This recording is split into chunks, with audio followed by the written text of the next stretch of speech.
And I feel like that is kind of like an important point, you know?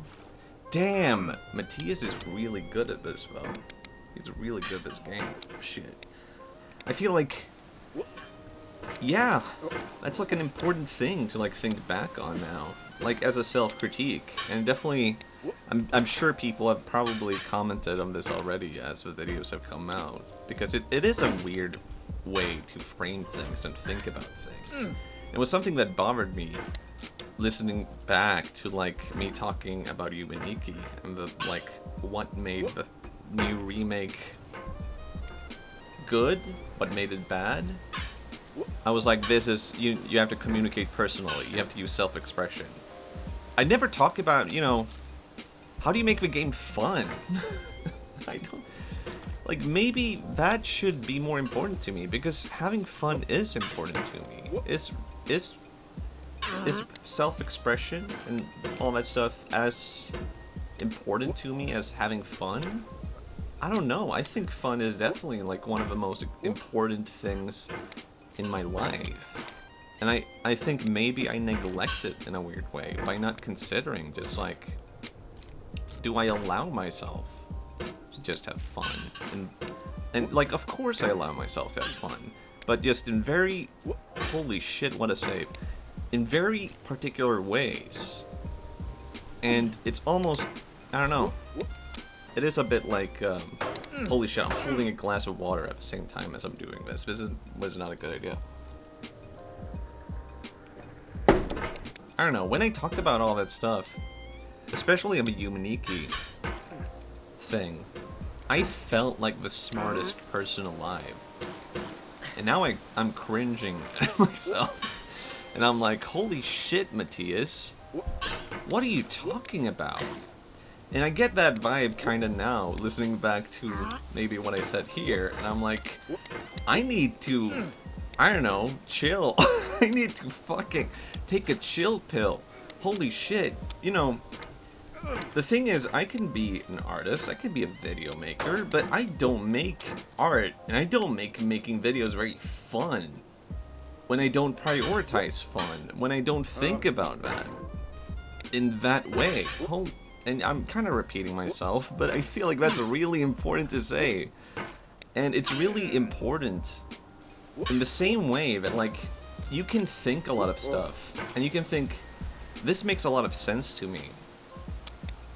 And you can think, this is what art means to me.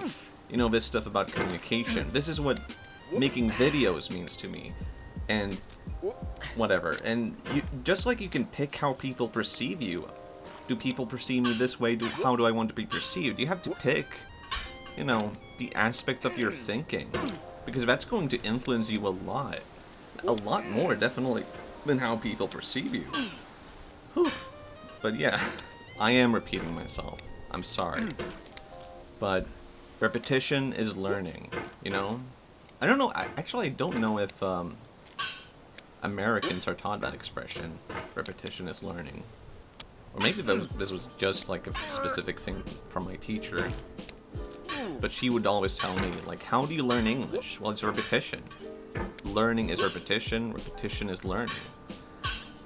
And I feel in the same way about your own thought process, that you're going to have to attack yourself, your own thoughts, your own thought process, to be like, okay, how does this make sense from every single angle? Am I really thinking about this the correct way? And then as an aspect of like reinterpreting yourself and being like, God, like, how do I change my mindset? And the answer is repetition. You have to repeat yourself. You have to repeat it, because like you need to adapt it, not to a single. Oh shit. The thing is, people always think of things like, okay, from now on I want to have fun. Okay, sure, then that will be my mentality. From now on I want to have fun. But the brain doesn't really work like that. Your brain will be like, okay, as a general statement, I want to have more fun. Fixed. And then in terms of like very specific things of like drawing, you won't be thinking back to that general statement, I want to be having fun. And you have to apply it to every aspect of things that you need to change. So then when you find you start with a general statement, I want to have more fun. Then when it comes to drawing, you start to think about that application. You have to apply it actively and be like, I want to have fun as I'm drawing. How do I make this more fun? I had too much coffee this morning. Maybe you can tell. It's really weird considering yourself from different angles. And it's really weird having to change yourself, or not having to change yourself, but finding yourself at that road of like, who am I? Is this the person I want to be? Is this really, like, because I do think, I don't know, thinking back on a lot of stuff, it's like, of course I don't find a lot of stuff to be fun anymore when I'm not applying fun to it. You know, it's as simple as that. And I feel like it's important to just repeat that again. This is a big fucking ramble, I'm sorry.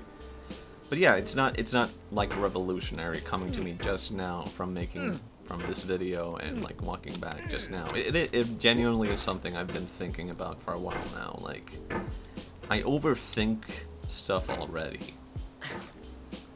And I want to mention, like, if anyone's wondering about the like Yumaniki fan game that I worked on, just as an aspect of mentioning the Yumaniki Let's Play, I did stop working on it, but I changed, you know, my direction of it. Like, and then I reached a point where I was like, you know what?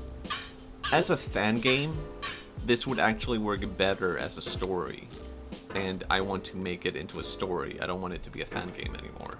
So I'm still working on it, but it's not a fan game anymore. It's just a story, a video. And maybe we'll see that one day now. But I do want to make something, I don't know. I have some other ideas as well, but we'll see, you know. Yuck. Ugh. I feel like, I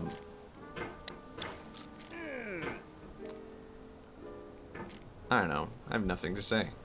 I ran out of things to say now. That was all I wanted to talk about. The thing is that you can overthink and you can worry about a lot of stuff. And it's going to be a skill, right? Just like anything else, like practicing guitar or this game, worrying, overthinking, it's a skill. And you can become masterfully good at it. You can master the art of worrying. And when you have mastered the art of worrying, especially if that is something you've done your entire life, that is something that, like, if you decide, I don't want to be a worrier anymore, I don't want to worry as much, I don't want to be as anxious, I don't want to overthink stuff, it's going to feel like a shame to stop doing it, because you have developed the skill to such a high level that you're like, well, it certainly, it's good for something, right? Certainly, I have developed this skill for some reason. And I think that is where something I talked about before, like, narrative therapy also comes useful. And the thing is, like, how do you change that narrative, right? I think thinking about it now, the way that I would change the narrative of overthinking and worrying a lot would be, oh fuck, shit, it's really difficult, this part. You have to think of it in the larger scape of worrying and not worrying. What is the difference? And you have mastered the art of worrying, which is an art, but how do you master the art of not worrying? And if you understand the art of worrying, then you know how to apply not worrying, right? And if you don't, then, you know, that's your quest from now.